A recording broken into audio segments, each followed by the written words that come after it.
কিভাবে জিমেল অ্যাকাউন্টের প্রোফাইলে আপনারা যে ব্যানারটা তৈরি করেছেন বা যে কোনো ফটো কিভাবে বসাতে হয়। আপনারা সর্বপ্রথম আপনাদের ফোন থেকে জিমেলের অ্যাপটি ওপেন করে দিবেন। এরপর উপরে দেখতে পারবেন জিমেলের আইকন রয়েছে, এখানে ক্লিক করবেন। এরপর দেখতে পারবেন এখানে রয়েছে ম্যানেজ ইউর গুগল অ্যাকাউন্ট, এখানে ক্লিক করে দিবেন। এরপর এখানে দেখতে পারতেছেন পার্সোনাল ইনফরমেশন, এখানে ক্লিক করবেন। এরপর এখান থেকে প্রোফাইলের আইকনটা দেখতে পাচ্ছেন, এখানে ক্লিক করে দিবেন। এরপর আপনারা এখান থেকে আপনাদের প্রোফাইলটাকে চেঞ্জ করে নিতে পারবেন। এখান থেকে চেঞ্জ বাটনে ক্লিক করলে আপনাদের গ্যালারি, এখানে এই যে ডিভাইস ফটো, এখানে ক্লিক দিবেন। এভাবে করে আপনাদের এখান থেকে ফটোটা বের করে নিয়ে আসবেন, যেই ফাইলে আছে ওই ফাইল থেকে।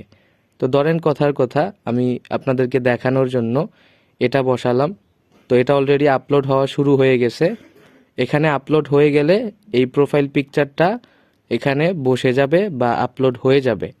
যেমন এখানে দেখতে পারতেছেন এটা অলরেডি চলে আসলো। এরপর আমরা এখান থেকে নেক্সট অপশনে ক্লিক করলাম, সেভ অ্যাজ প্রোফাইল পিকচার, এখানে ক্লিক করে দিলাম। এখন এটা কিন্তু প্রোফাইল পিকচারে বসে গেছে। আপনারাও ঠিক এভাবে বসিয়ে নেবেন। এরপর ব্যাকে চলে আসলাম, এখান থেকে ব্যাকে চলে আসলাম। এখন আপনারা কি করবেন, আপনাদের যে নেমটা রয়েছে, আপনাদের নিজস্ব নেম থাকতে হবে। এই যে দেখেন নেমের উপর ক্লিক করবেন।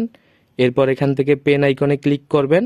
আপনি যে নেমটা দিতে চাচ্ছেন ওই নামটা এখানে দিবেন। দেওয়ার পরে নিচে সেভ অপশন পাবেন, সেভ অপশনে ক্লিক করে আপনারা সেভ করে নেবেন। এই কাজটুকু যদি আপনারা না করেন তাহলে আজকের পর থেকে আপনারা কেউ আর আলহেরা টিমের সেমিনারে যুক্ত হতে পারবেন না। আর যদি করে নেন অবশ্যই যুক্ত হতে পারবেন।